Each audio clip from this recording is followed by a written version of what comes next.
A paz do Senhor, queridos irmãos, sejam bem-vindos a mais uma videoaula da nossa EBD, Escola Bíblica Dominical. Somos gratos a Deus por mais essa oportunidade que Ele tem nos dado de juntos podermos compartilhar de mais uma porção da palavra do Senhor. Quero agradecer ao pastor Edinaldo, ao diácono Rodrigo, são os outros dois professores que têm confiado a mim essa missão. E eu creio que logo em breve estaremos todos juntos fazendo esta obra que Deus confiou a nós. Quero também agradecer ao pastor Edson Neto, que é o pastor dirigente da congregação ADEPAI Zona Sul, que fica aqui em Natal, no bairro de Neópolis, Natal, Rio Grande do Norte. Fazemos parte desta congregação e somos gratos a Deus por este privilégio.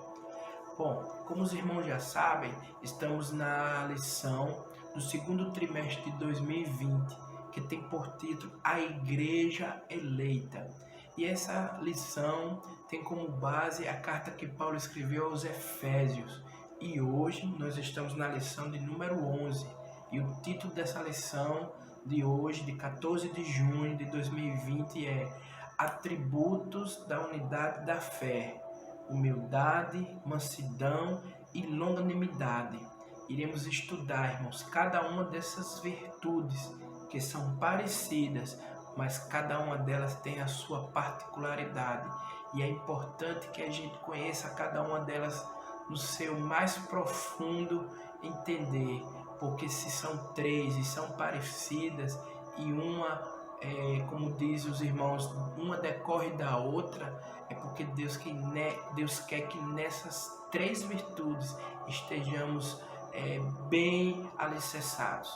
Na lição de hoje, a verdade prática diz o seguinte: na unidade da igreja, a unidade da igreja depende de que os crentes evidenciem no cotidiano a humildade, a mansidão e a longanimidade.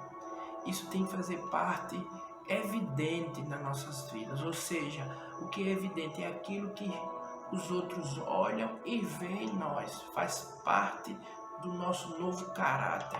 Então isso deve fazer parte do nosso cotidiano, é algo que vamos fazer naturalmente, na nossa vida natural, tanto na igreja, como na nossa vida familiar, como na nossa vida profissional, onde quer que cada um de nós formos, iremos levar essas virtudes conosco.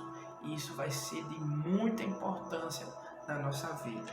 Temos também o textuário da lição, que já é entrando no capítulo 4, é o texto que já iremos ler, capítulo 4, e o textuário está no verso 1, que diz assim: Rogo-vos, pois, eu, o preso do Senhor, que andeis como é digno da vocação que fostes chamados. Quero convidar você, meu irmão, a pegar sua Bíblia, a pegar seu caderno, seu lápis, faça aí as anotações pertinentes a esta lição, porque a gente sabe que quando a gente anota, aumenta o nosso grau de entendimento, fica mais fácil para a gente lembrar. Então faça isso aí, pegue seu caderno, pegue seu lápis, pegue sua Bíblia e vamos agora fazer a leitura bíblica em classe. Essa leitura vai dar base a tudo que iremos estudar no dia de hoje. Pronto, você já pegou sua Bíblia? Vamos fazer agora esta leitura importante da lição de hoje, a leitura bíblica em classe. E hoje temos dois textos. O primeiro está em Efésios, capítulo 4, do verso 1 ao 4. E o segundo está na carta de Paulo aos Colossenses, capítulo 1, dos versos 9 aos versos 12. Vamos ler todo mundo juntos? Pegue aí sua Bíblia e leia comigo. Efésios 4, do 1 ao 4 diz assim: Rogo-vos, pois, eu, o preso do Senhor, que andeis como é digno da vocação que fostes chamados, com toda humildade e mansidão, com longanimidade, suportando-vos uns aos outros em amor, procurando guardar a unidade do Espírito pelo vínculo da paz. há um só corpo e um só Espírito, como também fostes chamados em uma só esperança da vossa vocação.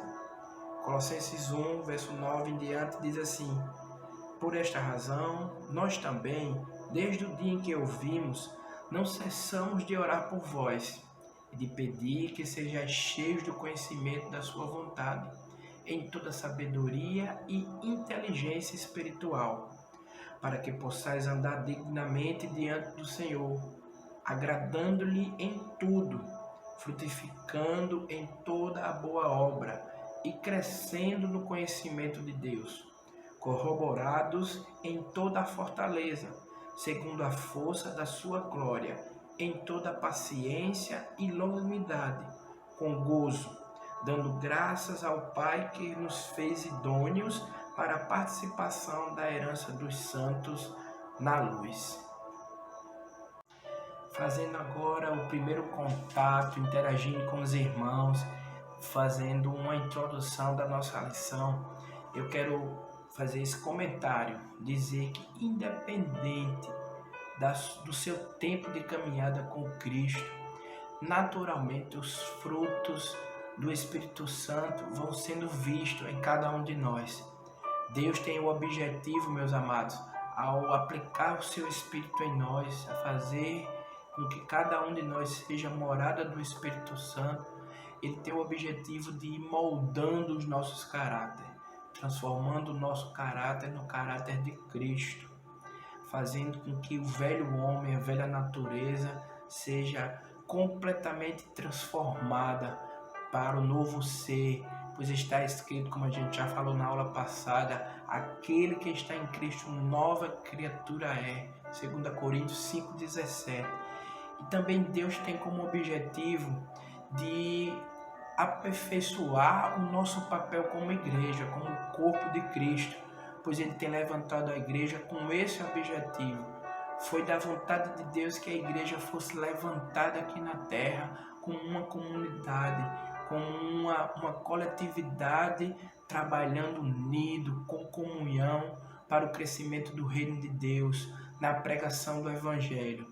Fazendo tudo isso, irmãos, sem dúvida, nós cresceremos como uma igreja madura, como uma igreja idônea, não fadada ao fracasso, e sim ao sucesso. Eu tive também o cuidado de separar aqui uma palavra muito importante na lição de hoje, se chama unidade.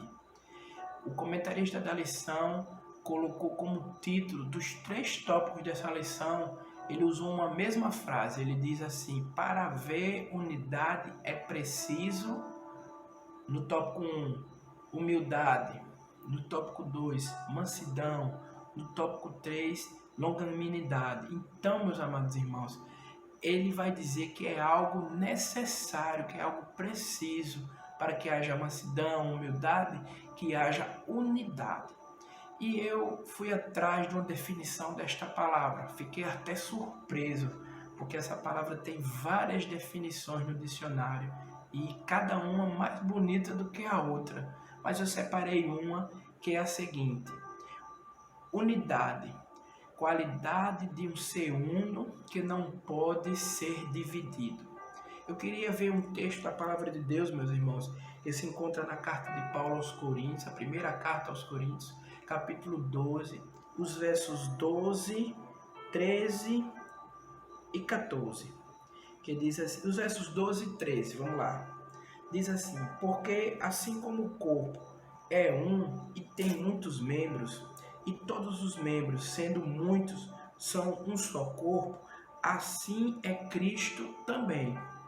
Pois todos nós fomos batizados em um Espírito, formando um corpo, quer judeus, quer gregos, quer servos, quer livres, e todos temos bebido de um Espírito, porque também o corpo não é um só membro, mas muitos. Então, meus amados irmãos, esse termo unidade, esta palavra unidade, já nos mostra que somos muitos de diferentes formas, mas agora em Cristo fomos formados um só corpo. Pode até existir há diferença de raça? Pode não, existe diferença de raças, de cor, existe a diferença de nacionalidade, poder aquisitivo, poder cultural, até na igreja o conhecimento teológico, tudo isso existe. Existe o que é branco, o que é preto, existe o que é rico, o que é pobre, existe o doutor, como existe o iletrado, mas essas diferenças, irmãos, não nos separam. Essas diferenças não nos colocam distante um do outro, pois Cristo nos vê como que todos somos iguais. Essas diferenças na igreja, no corpo do Senhor Jesus, elas são colocadas de lado. Podem existir, mas não atrapalha o andamento da obra do Senhor. Somos todos iguais, temos o mesmo valor, fomos comprados pelo mesmo sangue. O texto diz: nós temos bebido fomos batizados em um Espírito, formando um só corpo, e temos bebido de um Espírito. Então não pode haver discórdia, não pode haver brigas, separações, inveja, porque isso, em vez de fazer com que a igreja cresça, em vez de fazer com que a igreja tenha sucesso, vai trazer o fracasso, vai trazer o atrofiamento, o descontentamento, vai trazer até mesmo o abandono de alguns irmãos. Mas hoje, pelo Espírito Santo de Deus, estamos aprendendo que o mais importante é a unidade, é o fortalecimento de um ser que é uno e não pode ser dividido. Como eu falei, o título do tópico 1 vai dizer assim: para haver unidade é preciso humildade. Humildade é a primeira virtude que iremos estudar nessa lição. Ela é muito importante e eu quero que você preste bastante atenção, pois iremos explicar bem direitinho, bem minuciosamente o que significa humildade. No verso 1 do capítulo 4 aos Efésios vai dizer assim: rogo-vos, pois eu, o preso do Senhor, que andeis como é digno da vocação que fostes chamados. Antes de falar propriamente da humildade, eu quero destacar nesse primeiro subtópico exatamente isso: o viver cristão. Como devemos andar, como devemos nos portar. Pois ele vai dizer que isso é uma vocação que cada um de nós recebemos do Senhor Jesus. Ao aceitarmos a Cristo, esta vocação entra na nossa vida, esse convite, esta missão é dada a cada um de nós. E eu costumo dizer que isso é uma prazerosa responsabilidade. Eu escutei durante muito tempo na minha vida cristã pessoas dizerem assim: a vida com Cristo, ser crente é muito difícil. Mas Deus me ensinou que eu não devo olhar dessa forma. Eu devo olhar que ser crente é um prazer, é uma coisa grandiosa. Porque entender, irmãos, que não merecíamos e nem fizemos nada por merecer, e Deus chegou em cada um de nós e nos salvou, irmãos, isso é coisa da gente dar glória a Deus e entender que se podemos fazer algo para Cristo, que isso passa a ser um prazer, que isso passa a ser uma alegria em nossos corações. Então, Deus já nos dá essa primeira orientação aqui nesse primeiro tópico: ande conforme seus atos sejam atos dignos, porque recebeste esta vocação. Essa vocação que eu costumo dizer é uma prazerosa responsabilidade. A humildade, eu separei aqui para os irmãos uma definição, eu achei muito interessante. Essa definição diz assim: humildade é um sentimento onde as pessoas reconhecem suas próprias limitações, ou seja, reconhecer que somos limitados aos olhos do mundo. Inclusive a lição faz um comentário que diz assim: antigamente os pagãos viam a humildade como uma demonstração de fraqueza, mas na palavra de Deus é diferente. Reconhecer as nossas limitações é uma postura de poder. Que coisa maravilhosa, não é isso? A gente vê que é uma virtude ser humilde. E virtude é aquilo que é correto, é desejável, é justo, verdadeiro, é louvável. Mas essa palavra virtude na Bíblia também significa poder. Ao entendermos que recebemos o Evangelho do Senhor Jesus, é manifestado este poder em nós. O apóstolo Paulo, escrevendo sua carta aos Romanos, no capítulo 1, verso 16, vai dizer assim: porque eu não me envergonho do Evangelho de Cristo, porque é o poder de Deus para a salvação de toda a humanidade. Então veja, irmãos, é o poder de Deus agindo em nossa vida. Eu lembro de um texto que está em Lucas, capítulo 8, versículo 46. Jesus vai dizer assim: alguém me tocou, porque bem conheci que de mim saiu virtude. Então virtude tem esse significado de poder. Deus está agindo com poder nas nossas vidas, nos dando a humildade. Então, enquanto o mundo vê a humildade como uma demonstração de fraqueza, para Deus é uma demonstração de poder. A humildade também, quando ela é verdadeira, ela reconhece a importância do outro. Ela descarta toda arrogância que possa existir em nós, todo egocentrismo, e passamos a reconhecer a importância do outro. Foi exatamente isso. Jesus, sabendo que cada um era importante, veio aqui na terra, morreu por nós, se fez servo, se colocou numa posição de humildade, de servo, mas ele estava ali entendendo que tudo isso que ele estava fazendo era reconhecendo a importância de cada um de nós, porque Deus nos ama. A palavra de Deus diz lá em João 3,16, porque Deus amou o mundo de tal maneira. Então, com base nesse amor, irmãos, entendemos que todos nós temos uma importância, temos um valor para Deus. Por isso que Cristo pagou o preço que foi necessário pagar por cada um de nós. Então saiba, meu irmão, ser humilde é ter poder, é ser reconhecido lá nos céus como alguém que reconhece a importância do outro, e aos olhos de Deus isso é uma demonstração de poder. Tópico 2 da nossa lição, o título diz assim: para haver unidade é preciso mansidão. Já entendemos o que significa a palavra unidade, já entendemos o que significa a palavra humildade. Agora vamos estudar a segunda virtude expressa nesse texto de Paulo, a mansidão. A lição nos traz uma definição e eu fiz um complemento de outras definições para o que significa a palavra mansidão. Então vamos entender aqui através da definição.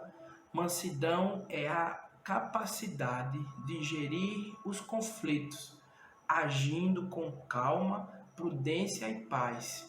Veja, irmãos, como é necessário sermos mansos, porque num momento de conflito, nós iremos agir com calma, com prudência, iremos gerenciar este conflito, administrar, para que isso não seja algo que leve a grandes consequências, a consequências nocivas na comunidade, no meio cristão, na igreja do Senhor, como também onde quer que a gente esteja, no trabalho, na escola, na faculdade, em casa, no lar.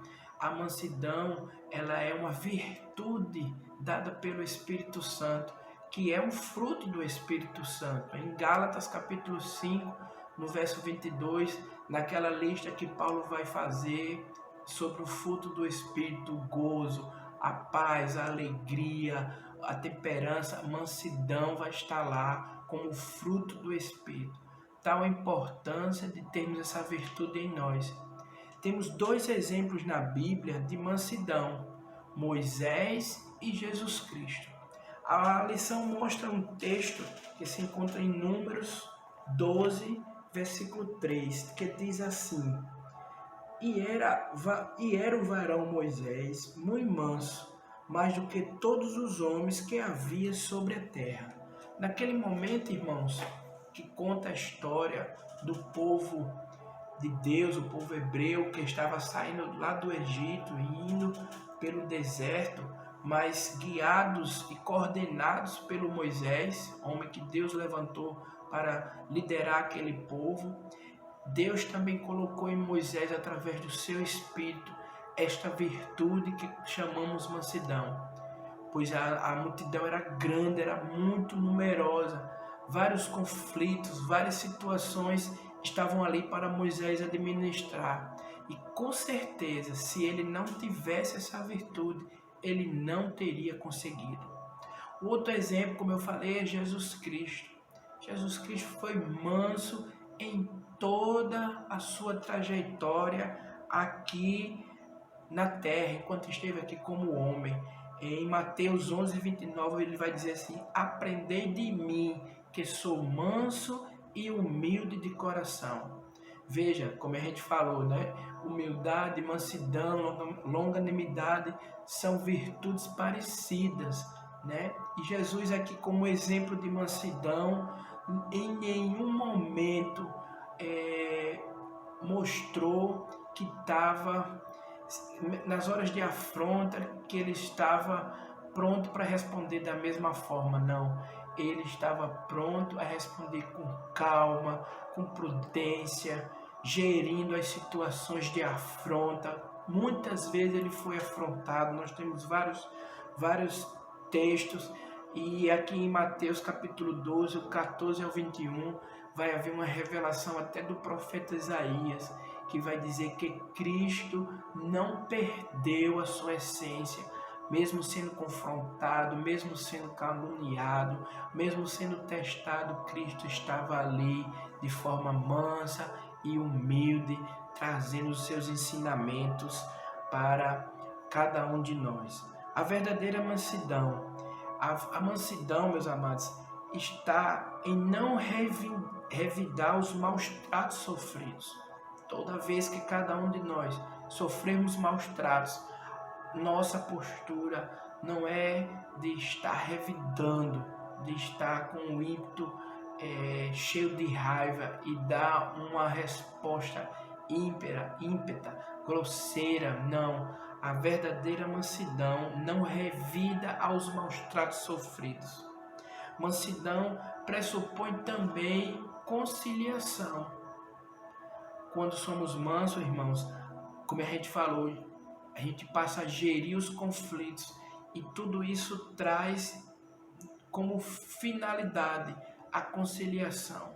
Na hora que a gente se põe como conciliador através da virtude da mansidão, vamos estar trazendo a paz, a harmonia, a comunhão entre os irmãos, entre qualquer situação que cada um de nós pode se deparar aqui na terra. Então isso faz com que a gente tenha uma conduta, uma postura equilibrada diante de todos que estão olhando para nós, de todos que estão vendo em nós essas evidências, essas virtudes dadas pelo próprio Deus. Indo agora, meus amados irmãos, para o tópico 3, que tem o título: Para haver unidade é preciso longanimidade para o exercício do perdão.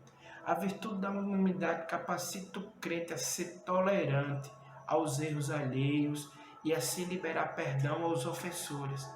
Veja, meus amados irmãos, que a longanimidade também é um fruto do Espírito Santo e nos capacita, meus amados, a suportar as afrontas, as injúrias que no nosso dia a dia podemos receber. Vivemos num mundo violento, vivemos num mundo onde as pessoas rapidamente criam conflitos umas com as outras.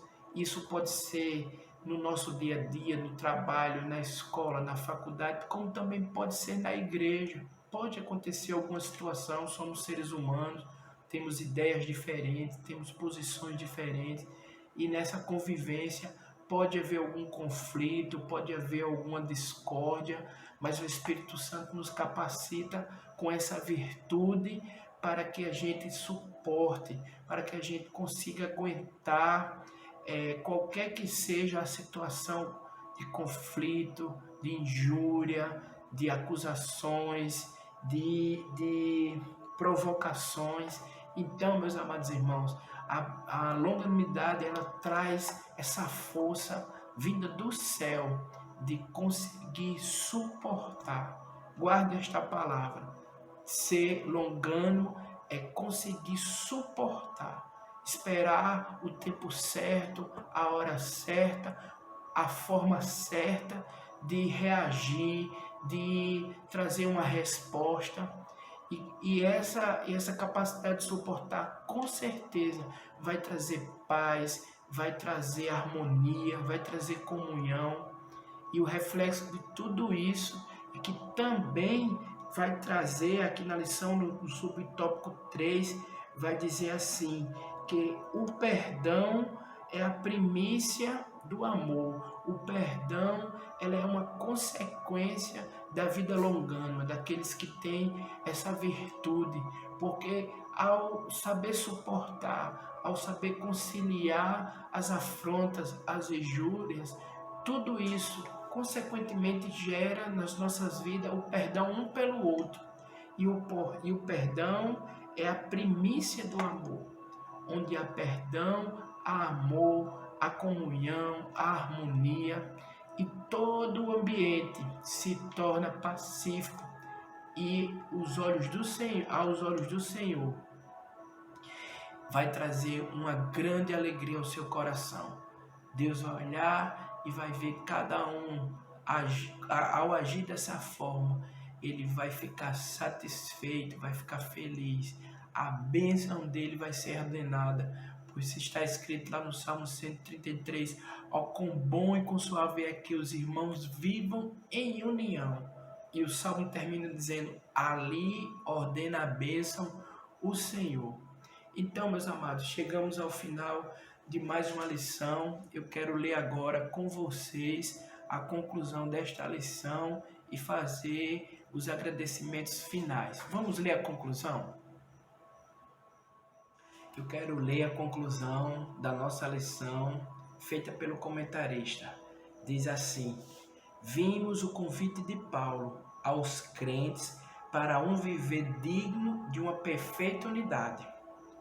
Para garanti-la, mostramos que algumas virtudes são essenciais: a humildade, que fortalece a unidade, a mansidão, que gere os conflitos, a longanimidade, que suporta os erros alheios.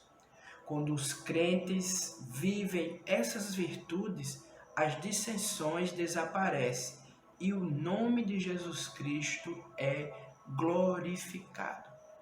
O objetivo de Deus, meus amados irmãos, é nos dar essas virtudes, essas ajudas poderosas através da humildade, da mansidão, da longanimidade no nosso dia a dia, é fazer com que todo conflito, toda disserção seja posta para longe, seja afastada de cada um de nós e o nome de Jesus Cristo seja glorificado. O reino do Senhor avance e a igreja conquiste sucesso na missão que foi proposta a ela de pregar o Evangelho, de ser o povo escolhido, de ser o povo modelo. Lembra que Jesus disse que nós somos sal e luz dessa terra. Devemos fazer a diferença. Enquanto o mundo pensa que essas virtudes demonstra fracasso, a igreja do Senhor, ao usá-las, demonstra que é uma igreja poderosa em Cristo Jesus. Tenho certeza, meus amados irmãos, que todos os objetivos dessa lição foram alcançados. Como, por exemplo, que a humildade é uma virtude indispensável na comunhão. Entendemos, o Espírito Santo nos explicou que a humildade é uma virtude indispensável, não pode faltar. O outro objetivo é entender que a mansidão produz crentes que promovem a paz e a conciliação. Você, meu irmão, eu, todos nós, somos os agentes conciliadores da paz aqui na terra. E também entendemos que a longanimidade capacita o crente a ser tolerante com as falhas alheias. É uma capacidade de suportar, como já falamos no tópico 3, que você esteja pronto para suportar. O Espírito Santo, meu irmão, vai te ajudar. Tudo isso nos leva também ao objetivo geral, que é mostrar a unidade da igreja. Somos um só corpo, somos um só povo, temos bebido de um só Espírito, vivemos em coletivo, mas nos tornamos uma unidade, um ser uno que não pode ser dividido. Glória a Deus por isso. Eu agradeço a Deus por mais esta rica oportunidade. Agradeço a meu filho Tiago, que me ajuda na produção deste vídeo, que fazemos de forma simples e humilde, mas fazemos com muito amor e carinho. Que Deus abençoe a todos vocês. Até a próxima aula, se Deus quiser, em nome de Jesus. A paz do Senhor.